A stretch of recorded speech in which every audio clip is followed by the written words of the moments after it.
Hi, welcome to Tales from the SkyLounge. It's a podcast about business, consulting, and venture investing.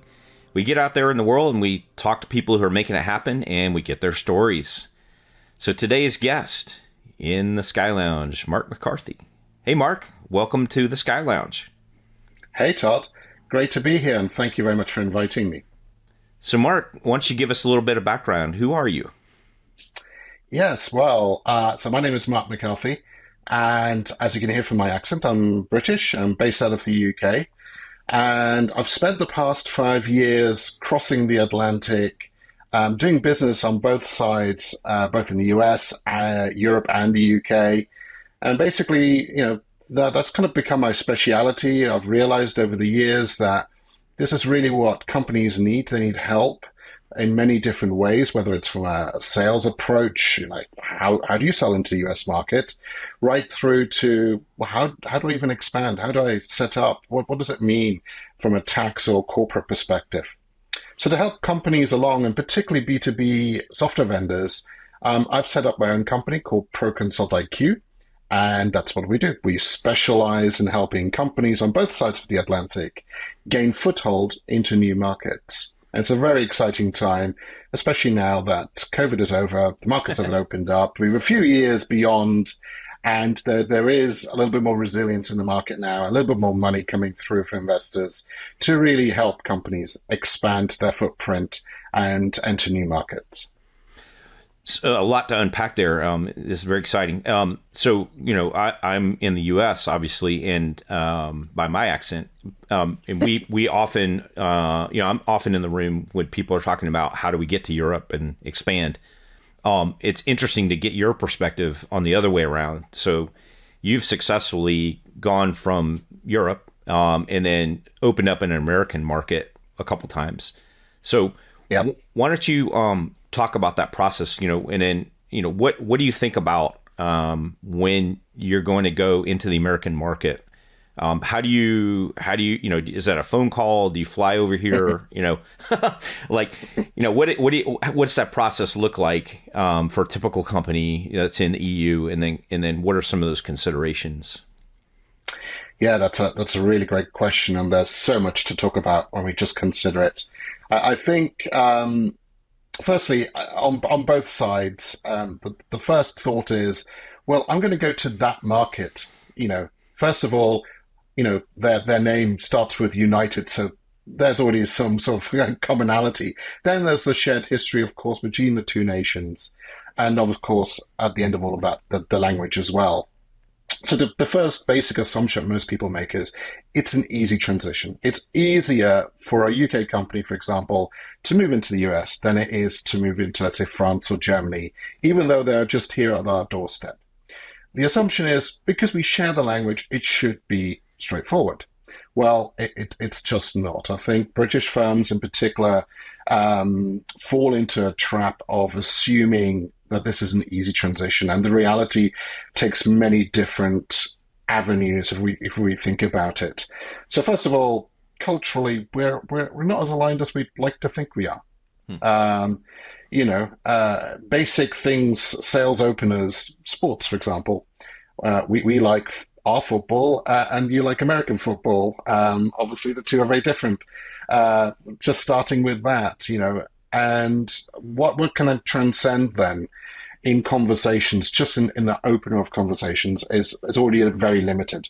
And then when we think about the process further, the more we go into the sales approach, the US is a little bit more aggressive than the UK, for example, in terms of how sales are conducted. It's more about the bottom line of the ROI. I have learned over the years to not be afraid to talk about job losses and ROI and FTE count reductions. Whereas in the UK, we would coat it. We would sugarcoat the message by saying, well, if you buy our software, then you can realign your FTEs to do something a little bit more value added. So it's a softer sort of approach rather than saying to a CFO, as we do in the US, here is a hard bottom line change that you can look forward to if you implement our system. Our system might cost $200,000, but you'll save $500,000 in year one and more thereafter.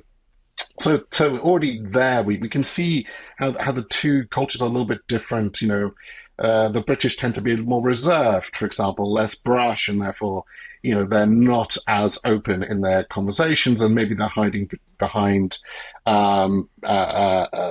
language differences. We'd like to be indirect, for example, in how we speak about things, and that can be misunderstood by an American audience. The other thing to consider in the US, for example, as well, is just the magnitude of the market. What is a very large company in the UK would be a mid-tier company in the US, for example. So their need structure and also the way in which they think about themselves is very, very different to, let's say, a similar sized company in the UK. So if we think about insurance, for example, a top tier insurance firm in the UK would think that they're the top tier and therefore they should be serviced accordingly. Whereas in the US, a mid-tier firm, which is probably already bigger than the biggest UK firm, would have a different view of themselves and therefore need to be approached slightly differently. So it's about understanding your market. And then the next up, there is the fact that there's many different countries within the United States, and that's how I've come to view the US. The US is obviously a group of states, 50 states in total, whereas in the UK we have 3 nations, right, to look forward to 4 nations. Apologies to Northern Irish. It's a very different sort of approach because each one of the states has their own laws and regulations and business practices and tax, for example, as well, sales taxes that need to be considered. When I talk to companies as well, they tell me, hey, we've one of our employees has just moved to the US, and hey, we now have an office in Austin, Texas. And I'm like, that's great, but you're planning on being headquartered in the East Coast. Do you realize that that's going to have implications for payroll, for example, in terms of how you're being taxed? These are sort of the considerations that no one really thinks about in the UK when they look at the US market. And I would say, vice versa, on the flip side, coming from the US into the UK, that gap that needs to be bridged is perhaps a little bit smaller. I think, because culturally, the UK is a huge consumer of American culture in many different ways, whether it's restaurants or media. We already assume certain things, and we're already aware of certain things when we meet, let's say salespeople come from the US into the UK. Obviously, there's still pitfalls within that. That not everywhere in the UK is London, for example. Things tend to be a little bit further apart than most people might realize from across the pond. So there's certain aspects like that. But I mean, for example, regulatory-wise, or legally, the UK is a much easier market to enter because you only really got one set of laws that you need to adhere to. Yeah. So it's kind of like a big state, the way the United States people would think. There's one set of rules for UK, one set of rules for Florida, one set of rules for Georgia, one set of rules for Texas. It's interesting. So let's kind of, I want to get inside your mind a little bit. So, say you're in a newly moderately successful, the first pop of success company, software company in the UK. And then somebody, I guess moves to Austin or, decides, we've got a couple friends, we've got a couple inquiries from the United States somewhere. What's that thought process of, how do you enter that market? Do you, it's very expensive to start direct marketing to people. Do you think in terms of like a channel or a deal, or you look for distributors, or you look for partners, or, is the world like, open now with the web? Everybody's got Google, and then you start running Google ads and maybe it doesn't matter. How do you think about it today versus maybe in the past? Yeah, I think that's a really great question. I mean, when I started this journey was definitely pre-COVID, when everything was still very much in person, and I spent a lot of time crisscrossing the Atlantic and gaining more frequent flyer miles than I care for. And I think back then there was a real barrier as well in terms of trust. You're on the other side of the world, basically. We don't know who you are. The company I was representing at the time was based not in London, somewhere, in Scotland, for example.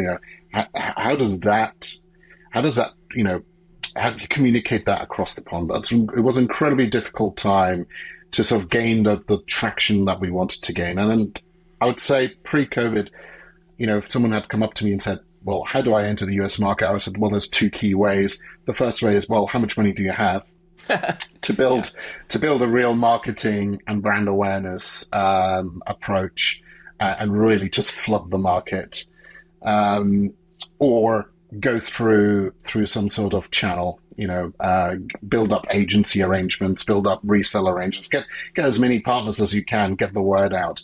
I think one of the key issues that UK firms particularly have is, their customer base is not recognized by US firms. It's really hard to walk into a company, let's say based out of North Carolina and start showing them logos that they've never seen before. So even the smallest US client logo is worth its weight in gold. It's a reference site. It's everything you need. So you need to be very strategic about it, and you need to basically buy your new first client. That's basically what you need to do. So you need a Rolodex in the United States of referrals. Exactly. I think, though, however, since 2022, 2023, a lot of things can be done remotely. I think there's also a lot more trust now by the big corporations into startups, and I think if you are a startup and you're looking to enter a new market, traditionally was very difficult. I think today there is a little bit more trust there. There seem to be more accelerator programs and other sort of avenues to promote your small company into the US without having to have a big budget. I spent a lot of time last year, for example, traveling around the US and meeting with various chambers of commerce who've been so receptive and so inviting to me and the company I represented at the time, because they would like to attract new business into their locality. And what was really great is I was looking for a place to have an office, and they were trying to put me in front of potential clients that they had in their backyard. And I thought that was a great way to meet so many great companies, meet the right level as well, meet the right people, and get in front of really decision makers very, very quickly without much effort. So, there are newer avenues. And I think also, in this age of the internet, I think there's a lot more trust as well. If you're a well-established firm out of the UK, I don't think anyone would have a problem with that. If you have, a really good product. And I think, in the end of the day, it's the services and products that we sell, right, that make us, and it's also the people, of course. But notwithstanding, I do think that there are still many pitfalls in that sort of transition. I think, recently a company approached me and said, "Hey, we've got a new US client. We're super excited, but do we need to think about anything?" And the answer is yes. I think structurally as an organization, the answer is yes. Getting a client is not easy, but once you've got one, you really have to throw all your eggs in the same basket. What a lot of companies in the UK don't really appreciate is that US firms are not very forgiving when it comes to services. The assumption is, I am a company, I'm based in the US, and therefore you will have, for example, support hours that mirror my time zone. Mm-hmm. Right. I think when I look at other expansion strategies into other markets, that's less so. So, for example, in the Middle East, I've seen many companies who have just accepted, let's say, UK working hours for support for certain products. But I think in America, that's definitely a no-go area. So that's part one. And that means that you have to think about your organization back to front. It's not just your sales. It's not just getting a support person to work extra hours. It literally is, well, what if things go wrong? Second, third line support also needs to be available those hours. If the system for any particular reason has issues, you will need to have product people available to fix that particular issue. I think the other thing that British companies fail to realize is that American companies, shall I say, have a very Americanized view of themselves and of the world, and rightly so. Why wouldn't you? In that you'd like to see things that are familiar to you. What I mean by that, I mean simple things like date time format. Oh, yeah. I'm not kidding. I have lost deals based on just that because the system couldn't support, month, day, year, Right. kind of scenarios. Whereas, maybe elsewhere in the world, people are a little bit more forgiving around that again. In the US, no, it really matters. I think in the US, there's very much an attitude of the customer's king, and I fully believe in that. And therefore, we as British firms need to react to that as well. We need to provide the services that are expected in country. We need to make sure that the software, is up to scratch, does everything our customers want. And this is, for some companies, this might be an easy thing to do, but for others, it's incredibly difficult to do. So, it's one of those things that needs to be thought about before you actually go and get a US customer. It's one of the key things that really stands out to me is just ensuring that there's product readiness, but also the whole company's ready for this shift change. It's quite an undertaking. You've suddenly got, customers across the pond who have, their own requirements, who might go their own way, might have product impact, might have a whole host of things that no one's really considered. I mean, particularly in the SaaS world, we just assume that because we're on the cloud, everything is cloud-based, right? Mm-hmm. Well, guess what? Cloud is regional as well. So you need to make sure that you've got the right security certifications. In Europe, we have ISO 27001 for our certification. In America, you got SOC 2. Not the same thing, nearly, but not quite. So these things really matter. And again, these are kind of sticking points that UK companies will come across as they go through, let's say, procurement, onboarding sort of processes, that they don't have everything in place that they need.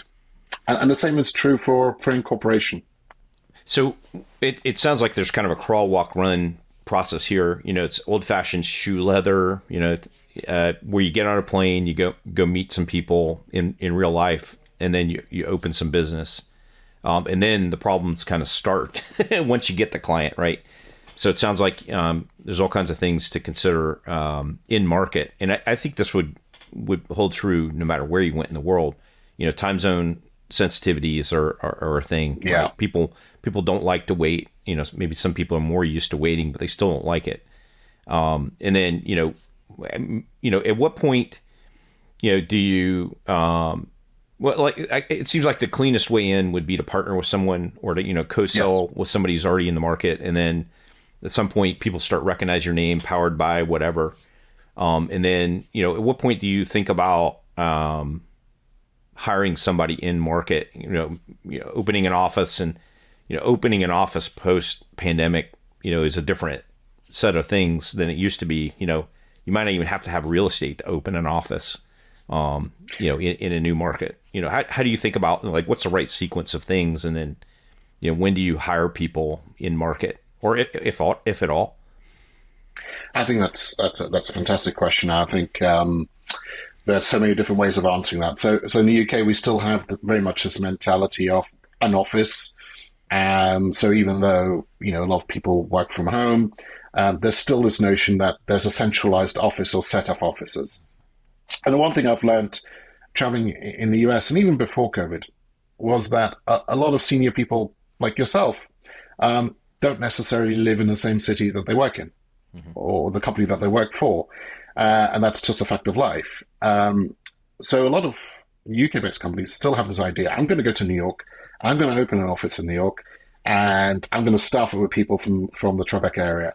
And the reality, I think, is if you want to get the right people on board into your company, and here's the key thing, you need to get the right people on board very, very early on. So my recommendation has always been hire locally as fast as you can. Of course, you want to have secondments for your UK staff, but ideally, you want to hire locally. Otherwise, what's the point in being in the US if you're not hiring US staff? And one of the first things I always say to companies is make sure your general manager is a salesperson and is an American, or someone who's lived there for a long time, understands the culture, has got big Rolodex, can get you easily into conversations. And that person might not live in New York because that person might prefer to live in, let's say, Nevada, where taxes are better, or in Florida, right? So there's that mindset shift that, again, different states have different state taxes, for example, and that's what attracts different people to different places. So you might not get the right person. The other thing I always say to companies as well is think about your culture. Um, so the Scottish company I work for example, it's very dead set on the idea of having an office in New York or thereabouts. But is that the right fit for them? Would be sort of question mark I'd ask them. Like, think about the core staff you have. X amount of people in Scotland. How well will they get on with the kind of caliber of person they're going to have to hire in New York? How culturally aligned are they going to be? You probably will have a very big difference between those characters. So maybe that's not the right fit for you. And the company I worked for most recently, for example, I kind of advised them to move to Atlanta because I thought Atlanta was closer fit to where they were in the UK and the kind of people that they were hiring in the UK, in the northeast of the UK, versus the US. And I thought that was a better fit. It was a little bit cheaper, of course, but also you got the right caliber of people with the right skill sets.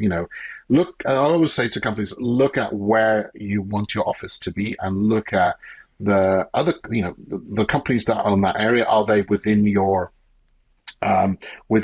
subject matter expertise? Are there colleges nearby that have graduates with your kind of level of expertise? Think ahead, basically, is what I'm saying. Yes, in the first maybe 1 or 2 years, you probably will staff your office with, salespeople, maybe pre-sales people, maybe account management, maybe some support people, but eventually you probably will shift some of your other activities over there as well, such as marketing or product development or implementation people, consultants, for example. So think about that. Think about the longer term. Also think about time zones. Is it really worth your while out of the UK having someone sitting in the West Coast? Probably not, because you'll be shutting down as they start up. Those kind of considerations. But going back to your original question there about the transition across from indirect sales to direct sales. I think the right time point comes after you've had some successes with your partner. I think, for me, partnerships are incredibly important avenues into entering a new market. It's the cheapest, quickest way to finding customers because you're basically piggybacking on someone else's logo set, right? So from that perspective, make sure you've got a really good partner, and again, make sure they're culturally aligned. They speak the same language as you in terms of, how they treat their staff. And these kind of factors really do matter because, the two companies will mingle with one another at some point at multiple different levels, not just at senior management level. So make sure that there's that alignment across the board. I'd say maybe 3, 4, 5 customers in, that's probably the right time to think about having an office, to think about moving across the pond. It all depends on your budgets and all of these factors, but it's relatively inexpensive, is what I've learned over the years, to start up. There's so many great service providers out there that can help with just even simplest things like payroll. They're companies that facilitate hiring and firing and management of your US staff without you even having to be incorporated in the US. Yeah. So there are lots of avenues to start quite quickly. I've also worked a lot with lead generation firms based in the US, because I always felt, and I think this is something I learned from one of my partners, Americans like to buy from Americans. And that's just the simple truth. As much as people enjoy my wonderful English accent, in the end of the day, you have to build trust. And at some point, it really does matter to have the right kind of tone. And I think also, as you go through this journey, incorporation also helps a lot. I think there's a huge difference between UK corporate law and US corporate law. Anyone who's ever watched anything historical out of Britain, whether it's Bridgerton or anything like that, will realize the language is very obscure, and a lot of that obscurity has made its way into our legal language. And I personally prefer American paper over British paper, because it says it means what it says. I mean, it's so simple. It's very direct. There's no ambiguity about how things are laid out. in an American contract. And I think that's something, again, if I was sitting, let's say in Denver, Colorado, looking at a antiquated British contract from 1990, I think I'd be confused as well with legalese and Latin and God knows what else they stick in there sometimes. Yeah. So I always recommend to the people I work with, try to have, if you don't have, let's say, an American marketing person in your company already because you're still starting out, hire an American marketing firm to help you. The same is true with lawyers. Go and find an American lawyer that understands the laws of the land.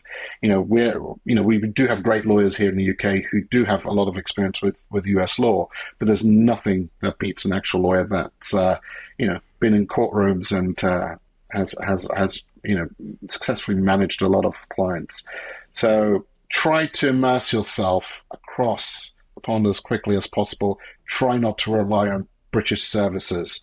Mm-hmm. And I would say the same is true in reverse as well. Sure. Try and, if you're moving from the US into the UK, try to get, companies based out of the UK to help you with the setup, with your legal structures, with your contracts, etc.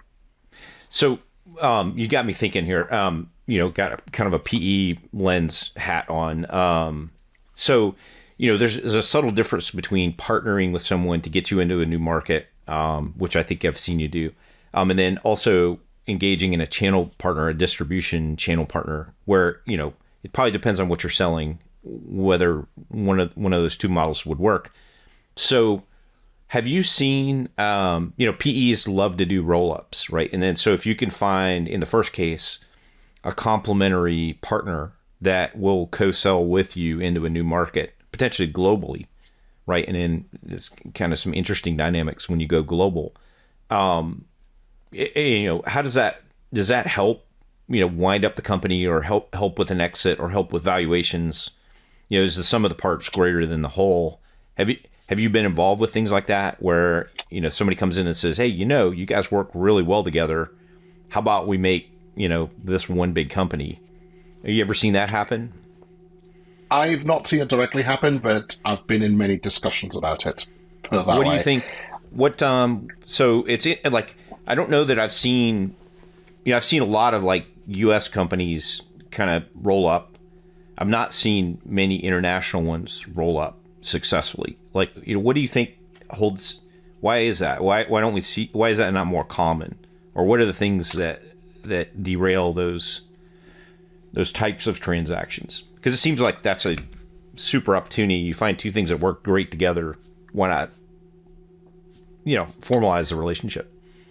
Absolutely. And look, I've been in a lot of conversations where, even just at contract stage, a lot of these questions have come up and were fiercely debated by everyone involved. I mean, from the experience I've had, there's been a sort of a reluctance to engage in sort of joint venture-like conversations, purely because there is potentially still a belief, I think, that this is just a stepping stone to our success. This is a stepping stone to my company's success, right? I am partnering with this company because it's going to enable me to grow. Therefore, my company's potential is still greater than joint. And I've been in conversations where that has been the thought process. So the thought process has not gone down the path of this partnership could really propel both companies, could make this joint proposition so much more valuable in the market. And I think, that could be cultural difference. I think that could be mindset difference. I think as well, we're still kind of in the embryonic stage in terms of British firms accepting American PE, for example. Mm-hmm. Something I've always advocated for. There's also, I guess, that thought process of, well, I haven't made it in the market yet, right? Mm-hmm. So when I make it in the market, then I'll probably think about it. I guess it's more the attitude. I mean, look, we always talk about, well, I always talk to companies about incorporating in Delaware to allow a British firm I don't think it's that relevant anymore, but to do a Delaware flip, I think it's still, incredibly exciting. I see companies just recently, for example, flipping their HQ from UK to the US. Okay. Even at a much older range than I thought they would have. So typically, I see like smaller, younger companies maybe do that. But I saw a company, for example, recently that's just done that, even though they're 12 years old and have 200 million in investments. But I think it's because they see their future in the US. But again, I think that's maybe a reluctant step that they would have taken. So I think, if you look in the market and you see joint ventures, a lot of them tend to fall apart at some point, and people like to just reap the reward of the immediate success rather than thinking long term. I mean, when you and I were in our respective companies a few years ago, these kind of conversations did come up, whether or not our companies should take our partnership to the next level. And there was just a reluctance, and I would say the reluctance was more potentially on the UK side than on the US side. Okay, so without naming any names, all right? So you guys got into conversations, and they said, "Hey, how about you throw in together?" And then it sounds like you guys decided, I think we like where we are. Let's not put it together. Well, I didn't run the company, so it wasn't my choice. But I always think these things are worth considering, and even if the relationship falls apart. I mean, look, we know that most partnerships fall apart at some point, corporate partnerships. Even if that happens, so how do we gain success out of it? How do we gain joint success out of it? And it's about working together and building, a joint proposition together and making sure that both companies' interests are aligned and presented correctly to the end customer. Mm-hmm. So let's talk about like the mindset of the, UK entrepreneur versus United States entrepreneur. So if you're a young tech founder, let's start a company, as soon as you take that first nickel of money, because of course you're going to take VC or angel or whatever, how are we going to exit? Let's go blow it up, go fast. I don't know that that's a great, I think people are coming around to maybe that's not a great strategy anymore. Let's maybe slow down, build a good company, and then, maybe dividends are back in style again. Contrast that to like what you see in the UK. Like, is it different? Is it the same? Are things changing, to be the same all over the world? How does a UK entrepreneur, young technical founder in the UK think about things in terms of venture and taking money and what an exit looks like? I think there's a huge difference there. And that maybe also plays to the answer I gave before about, doing things jointly and having a joint proposition. I think, most of the companies I've come across here in the UK tend to be more bootstrapped. Mm-hmm. They don't tend to go out and seek investment. I've seen a lot of different flavors of investment over the past few years. Even the most successful companies that I've come across have taken slightly different avenues to going straight for VC. I think there is still very much a feeling of wanting to protect the founders' shareholdings rather than thinking about the future state of the company. I think traditionally as well, the private equity realm in the UK is perhaps not as prevalent as it is in the US. That has changed over the years. I think a lot of people that I've spoken to, company founders that I've spoken to, like to prove out their point, their proof of concept, basically, to gain a few clients first before seeking kind of investment. So I don't really see those early stage seed funding rounds in the UK as much as I see them in the US. I still remember I was in Vegas once, and this guy talked to me and told me that he invested in my idea that I literally wrote on the back of a napkin, right? Wow. Which I thought was incredibly strange. I'd never come across anything like that in the UK, that someone would just take an idea in a bar and say, "Hey, I'll invest in that." Yeah. Right? And I think in the UK there's more a sense of I've got this great idea. I'm going to build the product. I'm going to try and prove it out. I think also though, and this is one of the things I've learned over the past 2 years. The other thing I've noticed is that there's perhaps different personality types when it comes to founding a company. So, I think of some of the American firms that I've worked for, including the one that you and I worked together with. There's more of an entrepreneurial mindset. There's more of a commercialized mindset in a founder in the US.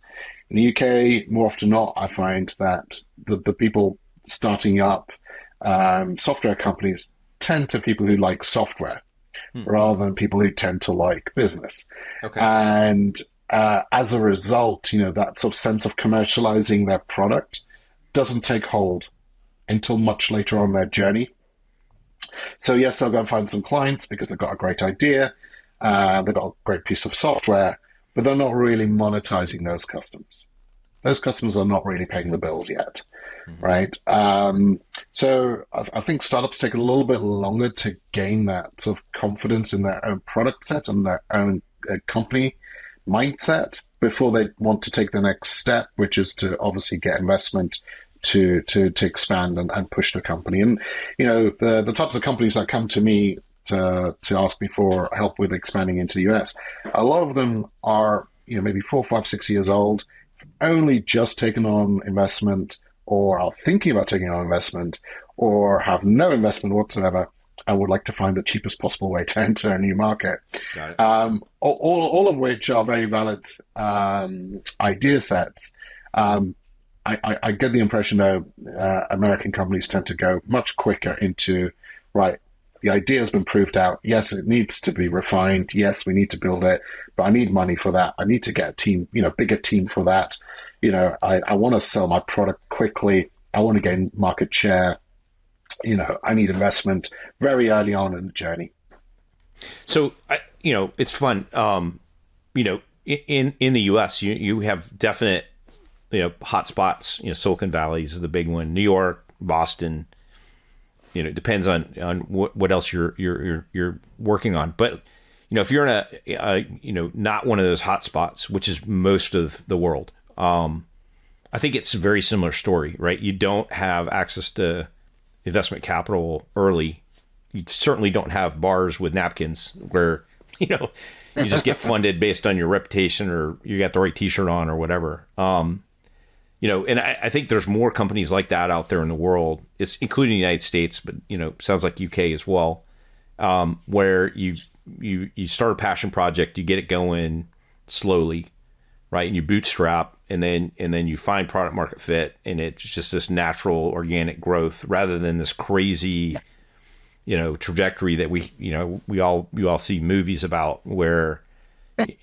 Gasoline gets thrown on top of napalm on top of the bonfire and it, exploded up as fast as possible. I think, and maybe we can talk about VC for a second. So, private equity seems to be pretty active, still, but venture something changed in the last couple of years with venture capital, with that go at all, growth at all costs. I was in a board meeting where somebody was going to grow at 3x. Here's our plan. We just need a check, for some more. And then the VC based New York VC says, look, I don't want to write any more checks because everybody's hemorrhaging. I would rather you grow at 60% and me not have to write a check than any plan you're going to present where I have to give you money. And then to me, that was right before Silicon Valley Bank eroded and things got weird, right? And I think there's a big normalization now where people are, you can't IPO really anymore. Like that's kind of over for a bit. Big companies aren't buying little companies like they used to. So that's not really a game that you can play anymore. And then so people are looking for exits, and maybe the valuations are all messed up because we've had weird, easy money for too long. And now it's not easy anymore. And then so the game has changed. So are we, maybe we're all back around to, hey, start a nice little company and run it for a while. And there's nothing wrong with making pretty good bank, while you're running a company and then throwing off dividends to smaller investors, maybe friends and family, maybe, somebody else that's a strategic investor. Do you see the same thing, or how do you view the state of VC particularly not private equity, but the, not the Yeah, rich no, individual, but the institutional venture. yeah, I definitely have seen the same, very much. I'd say 18 months, 24 months ago, we probably would have still seen money being thrown at companies. Um, I had some experience last year, seeking funding. It was not a great year in many different ways. The industry I was working in, the payments industry, for example, VC funding dried up for VC firms, and I was providing services into VC firms, right? So obviously, there's that sort of cyclical effect, and then on top of that, you're trying to find funding as well, and you're just not hitting the right buttons. Um, but interestingly, so I was actually I was at a meeting at FIS late last year, and I was talking to someone about this, and I was bemoaning the fact that funding has been a little bit annoying, and they just turned around to me and said, "But why are you looking for funding?"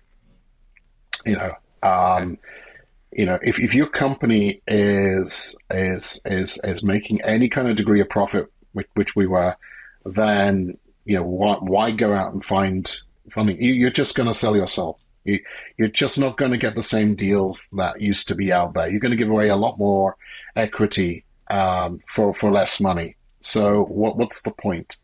And I thought those were quite wise words. And the other point this person made as well was, go and get some really good clients.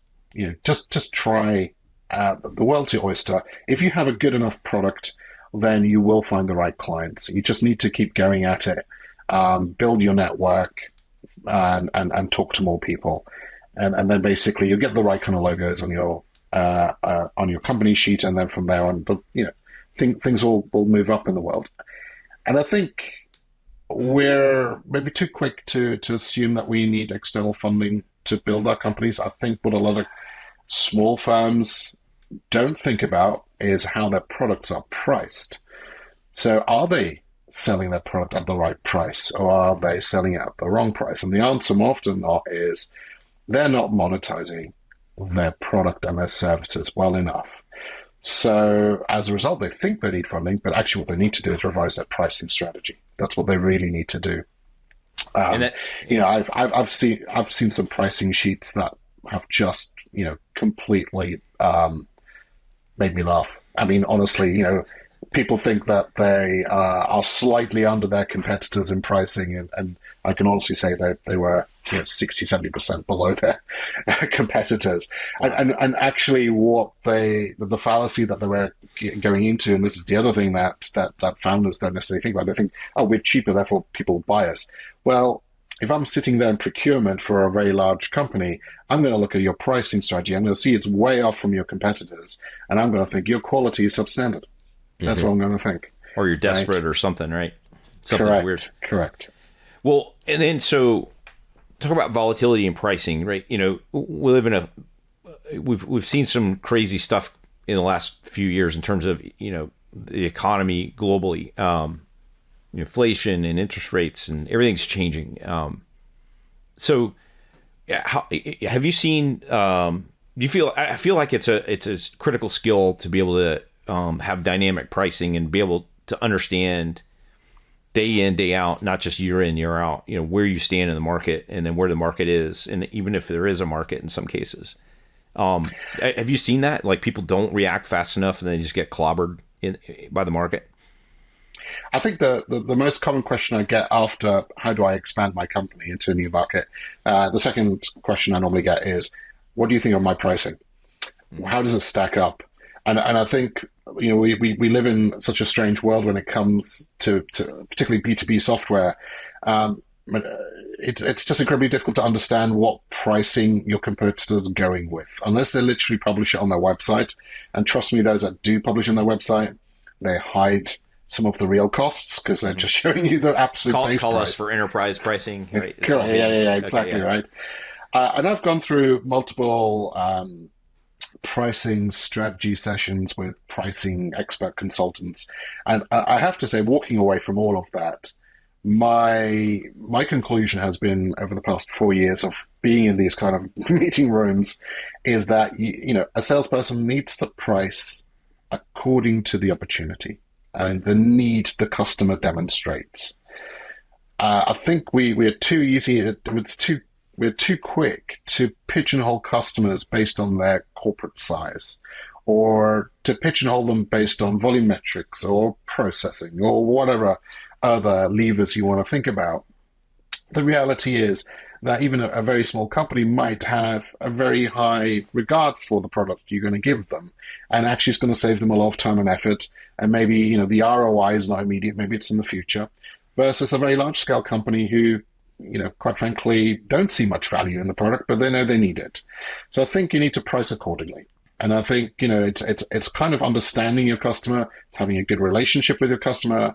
That really brings you to that. And this brings me to again, the international element of sales.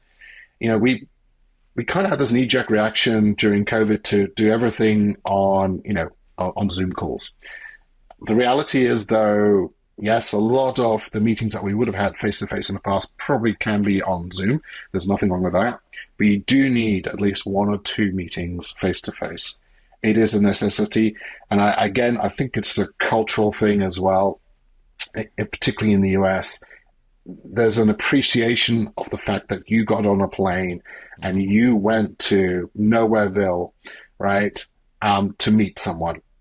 And I'll never forget, I was in a conversation in Columbus, Ohio. I was able to make the meeting, and my colleague wasn't. So he was on a Zoom call, and he was explaining the product. And we had 20 people in the room, and I was in the room with them. And what he could not see was the gestures between the people. What he could not see was the eye rolls or the tapping on the shoulder or the pointing, the, hey, that's good, or hey, that's terrible kind of gestures. All of that was missing. And then obviously as we wrapped up the meeting, we had a conversation by the water cooler on the way to the elevator. All of these things are hugely important, building that trust, building that relationship. And only then, when you've had that, and you have that off-the-cuff conversation with a customer. And, I was with an insurer in Columbus, Ohio, and the person I was talking to turned to me and said, it's really great that you appreciate us as a customer because, our previous vendor, they were so big, they didn't think that we were worth their time. And that really hit home because I thought this was an amazingly large customer, right? Yeah. But actually it was a mid-tier insurer. Who knew? But again, it's a part of the conversation that we wouldn't have had over Zoom. It would have been an insight, and it allowed me to price aggressively because I knew I had the upper hand over the incumbent. I knew that they really liked the product, and I knew that the conversation was going to go the way I wanted to go. But at the same time, I was also cognizant of the fact that this was going to be a reference site, and therefore, I had to price accordingly. So I was aggressive, but at the same time, with enough conservatism in the price to make it appealing without, it being too much or too little for them. Got it. Well, I think you hit a great point, which is what the SkyLounge is all about. It pays to get on an airplane, go talk to people, make things happen. You've probably got millions of miles on dozens of airplanes. So, you got any great travel stories for us about SkyLounge? Well, I was thinking about this, Todd, because obviously I saw you had this question coming up in the conversation, and I've done so much travel over the years. It's a little bit difficult to pick out one particular moment. First of all, I would say, to those who don't spend a lot of time on planes, it's not as glamorous as it sounds, right? Mm-hmm. As much as I enjoy the SkyLounge, and particularly the great champagne I get sometimes, it is time away from home. It's time away from family. And, some of the things I've experienced, I've wanted to experience with them rather than without them. Mm-hmm. I remember I went to Phoenix once in Arizona, and I was really blown away. I did not think the city was going to be as great as it was. I really enjoyed my time in Arizona, for example. And, the other thing is we meet a lot of fascinating people along the way. And I guess it's not necessarily a business story, but one great story that came to mind, and obviously there's quite a few that I can't necessarily discuss on this podcast, but one that came to mind is I got into an Uber in Jacksonville, Florida. Okay. And the driver was driving along, and I realized he had a bit of an accent. And he turned to me and he asked me, do you know which country in the Middle East has a 2,000-year-old history of producing wine? And he fell off his chair when I said, yeah, it's Lebanon. Okay. And he's like, how did you know? I was like, I love Lebanese wine. Oh, wow. Love connection in the Uber. How about that? It's just one of those fascinating stories. And, I've met so many great people on my travels. I think also, Todd, I'd never forget the time we were in New York together, and Chris Caperon brought my shoes that I had ordered and had delivered to his offices in LA once. Oh, yes, right. How about that? That was fun for sure. Yeah. Well, it's been great having you here. And so how can people follow up with you on the internet if they want to follow up after this? Absolutely. So you can find me on LinkedIn. My name is Marc McCarthy, Marc with a C, as you will see from the description here. I'm quite easy to find on LinkedIn. There's only about 20 Marc McCarthys in the world and about 3 with a C. But also, obviously, go and have a look at my website, proconsultiq.com. We have great blogs on there which explain some of the key things to think about in your expansion plans, and obviously get in touch if you want to have a discussion about moving from the UK into the US or vice versa. Obviously, always happy to help as well with any kind of pricing questions or anything else. Thanks, Marc. Bye for now. All right. Thank you, Todd. Bye. Thanks for joining us in the SkyLounge. Please like and subscribe to hear more from Tales from the SkyLounge here and anywhere else you get your podcasts.